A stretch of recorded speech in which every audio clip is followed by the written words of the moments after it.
देश के 13 राज्यों और केंद्र शासित प्रदेशों को नए राज्यपाल मिल गए हैं।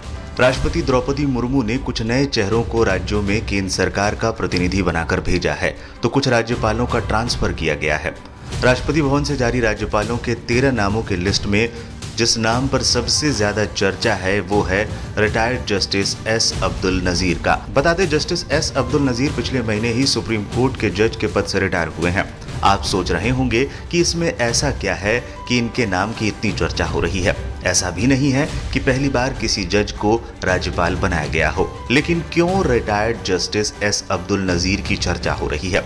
इसकी सबसे बड़ी वजह है जस्टिस नजीर अयोध्या राम जन्मभूमि बाबरी मस्जिद विवाद की सुनवाई करने वाले 5 जजों की पीठ का हिस्सा रह चुके हैं। सर्वोच्च न्यायालय की जिस पीठ ने 9 नवंबर 2019 को अयोध्या विवाद पर फैसला दिया था, और सबसे खास बात की जस्टिस नजीर उस पीठ के दूसरे सदस्य हैं जिन्हें रिटायरमेंट के बाद सरकारी नियुक्ति मिली है। जस्टिस नजीर से पहले सुप्रीम कोर्ट के पूर्व सीजेआई जस्टिस रंजन गोगोई को राज्यसभा सांसद बनाया जा चुका है।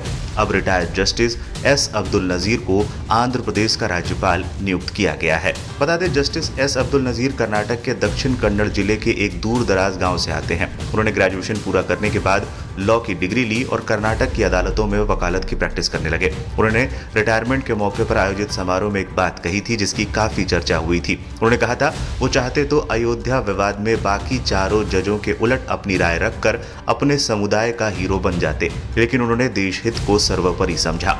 ध्यान रहे कि सुप्रीम कोर्ट की पीठ में शामिल सभी 5 जजों ने एक मत से अयोध्या में राम मंदिर निर्माण के पक्ष में फैसला दिया था। बता दें, जस्टिस एस अब्दुल नजीर उस पीठ का भी हिस्सा थे जिन्होंने नोटबंदी को सही बताने वाला फैसला भी दिया था। बता दें, मोदी सरकार ने 8 नवंबर 2016 को अचानक 500 और 1000 के नोट बंद करने के ऐलान कर दिए थे।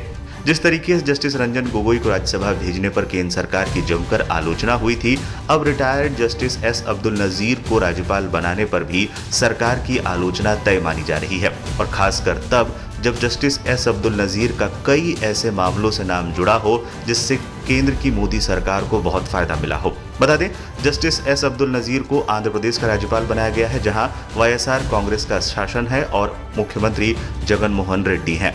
केंद्र की सत्ता में आसीन बीजेपी की नजर दक्षिण के राज्यों पर है। पार्टी आंध्र प्रदेश में भी अपनी संभावनाएं तलाश रही है। जस्टिस नजीर खुद दक्षिण के राज्य कर्नाटक से हैं, इस कारण बीजेपी को आंध्र प्रदेश में अपना मकसद साधने में आसानी हो सकती है।